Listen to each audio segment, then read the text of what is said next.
Good morning, and it's once again Memorable Monday, Monday the 16th of January. Wonderful to be able to have this third Memorable Monday. And Mondays is usually a pastor's day off, and so maybe I should put a bit of a shout out there for any pastors that are listening. For if you've got a pastor, then why don't you do something special for your pastor sometime?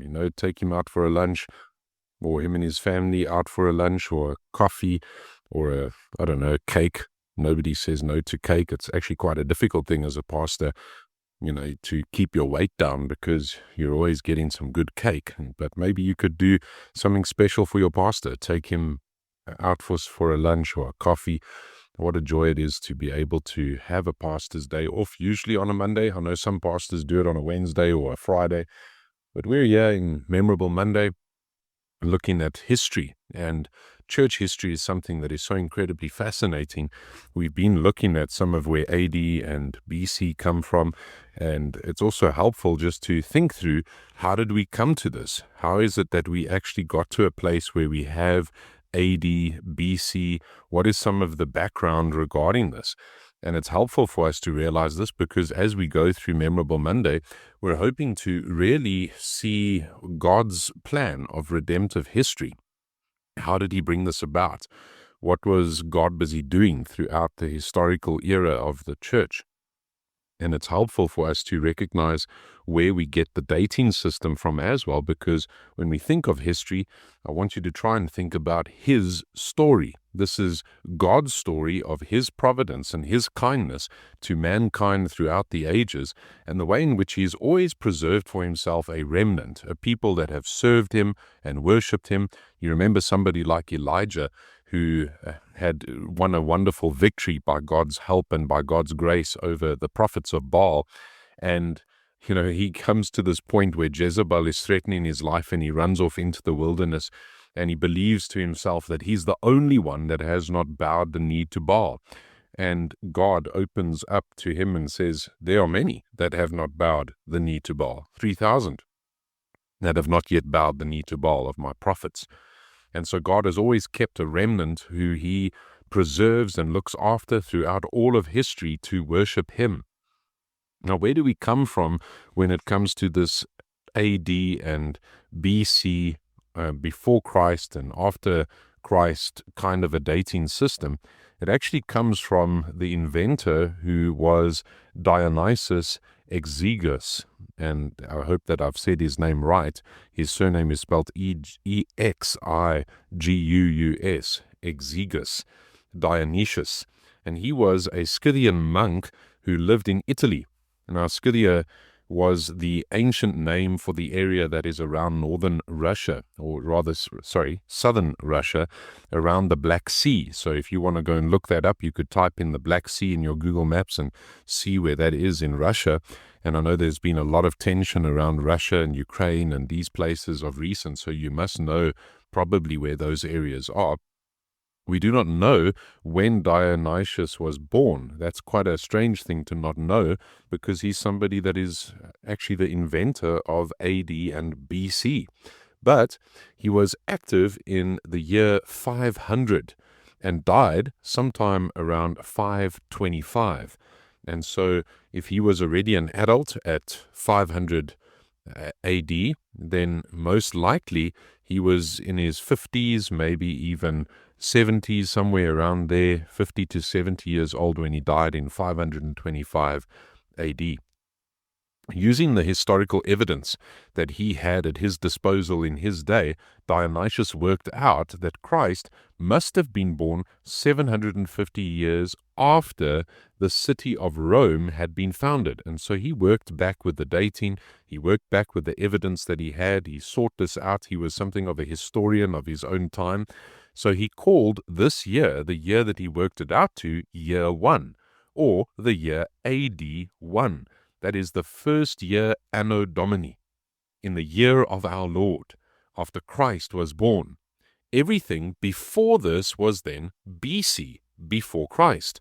Now, unfortunately for Dionysius, he was actually probably wrong when it came to the dating of Christ. And so many historians, even today, and other historians after his time, think that Christ was born several years before Dionysius thought, which they take it back to between 4 and 7 years earlier. So, however, since Dionysius's date became the accepted one, it means that we today use his or this dating method, with the odd result that today's historians have to say that Christ was born in around 4 BC. So that doesn't mean that Christ actually was born 4 years before Christ was born. That would be just something kind of silly. But because this is the most accepted method of dating, we've got to look back and say, well, Christ was probably born around 4 BC, which means that our Lord died at the age of 33 at around 29 AD. So as you think through that, this helps you with your dating. And as you think through the dating of what we have within church history, and as we talk through historical Mondays, or rather memorable Mondays, we'll be looking at many different dates, and we'll always be using this AD and BC kind of a dating. When we talk about, for example, something like the captivity of the Babylonian captivity, where the Babylonians came in and took out the southern tribes of Judah, and they took them away in about 586 BC, then you know that this was about 580 years before the birth of our Lord Jesus Christ. And when we think of the Assyrian tribes that took over the northern tribes of Israel, and you remember that Assyrian army that came down all the way down to Jerusalem, but then got a massive plague by the Lord. And if you talk about them and you say in 722 BC, then you know that that was around 720 years before the birth of our Lord. And so this is helpful for us when it comes to our dating methods. And as we think through these things, like next week, we will likely start to look at something of the beginnings of Rome in our Memorable Monday. And we'll start to talk through some of those dates. And it's always helpful to realize, where did we get this from? And Dionysius is the inventor of the AD BC timeline. So Dionysius' date for the birth of Christ was likely out by about 4 years. The various different scholars would argue through this, and various historians would as well. Quite strangely enough, Dionysius didn't actually think very highly of his own system.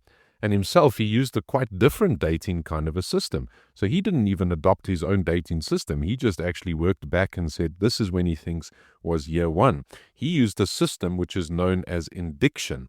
This was the most widely used dating system in all of the Christian world until the 13th century.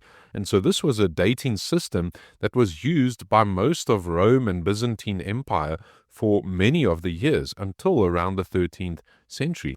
The indiction was a period of about 15, well, not about, it was a period of 15 years, and based on the intervals between each new tax assessment. And so as you think through this, this is also not, I guess, comical, but it's something that's true even today.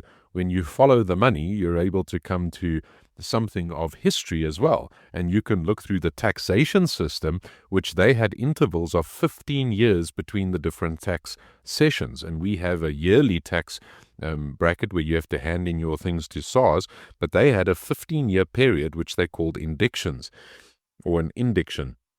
And this was based upon the intervals between each of these new tax assessments in the Roman and Byzantine Empire. Now, the Byzantine Empire was the Roman Empire in the Eastern Europe section, and mainly they actually continued to speak Greek, even though the Roman Empire began to speak Latin at a later stage. And there was actually one of the first church splits was between the West and the East. Now, the Byzantine Empire had its capital as Constantinople, a very interesting place. Today is Istanbul, and a fascinating place indeed, where you find the meeting point of 3 different continents. It's today's modern-day Istanbul, Turkey, but that used to be the very center of the Byzantine Empire. And so we find that this indiction system was something that was in place for most of this time. And we dated this, and the date of this came from Constantine, who was the first Christian or so-called Christian Roman emperor in many respects. And he became the emperor in AD 312. So that's an important date to remember, AD 312. And each succeeding year was then a 15-year indiction period, was named according to the numerical place in that period. For the first year was called the first indiction, the second year was called the second indiction, and so on, up until the 15th indiction. And then the cycle would start all over again and would fix it out in that kind of way. For example, if you were to say something like the 23rd year of Emperor Constantine the 8th indiction, if you work that out, that would be AD 335 in the Dionysian system. So this combination of the indiction year with the year of the Roman or Byzantine emperor's reign was for a long time the prevailing method in which you would actually be counting the years in the Christian world. Now, Dionysian system made very slow headway really, and I don't know why I said headwind, but headway, and against the indiction system. England adopted the Dionysian system in the Synod of Whitby in 664, and then in Rome, the papacy accepted it under John the 13th, under Pope John the 13th. That was the Pope who reigned from he was Pope from 965 to 972. Do you see how important these dates are? Because as we look at this, we actually use this as we speak. And by the 11th century, most of Europe had embraced the Dionysian system. And the last European country to adopt it was Spain, which went over to the Dionysian system only in the 14th century. So it was until only the 15th century that it was accepted in the Greek-speaking Eastern world of the Byzantine Empire. So this is such a fascinating reality of just looking at some of the dating system. Now, we would, even in our day, make certain ways in which we date, but the most widely accepted way of dating, even today, is the AD and the BC time period. So we can think and thank God for his providence for somebody like Dionysius, who was accredited with the inventing of this system that we have in place. May the Lord bless you this memorable Monday as you think through this, and we'll continue next week, Lord willing, with Memorable Monday once again. And what a pleasure it is to have been your host. If you want to get hold of me, you're welcome to at the following address, pastor@benonibiblechurch.co.za. Look forward to hearing from you. Blessings.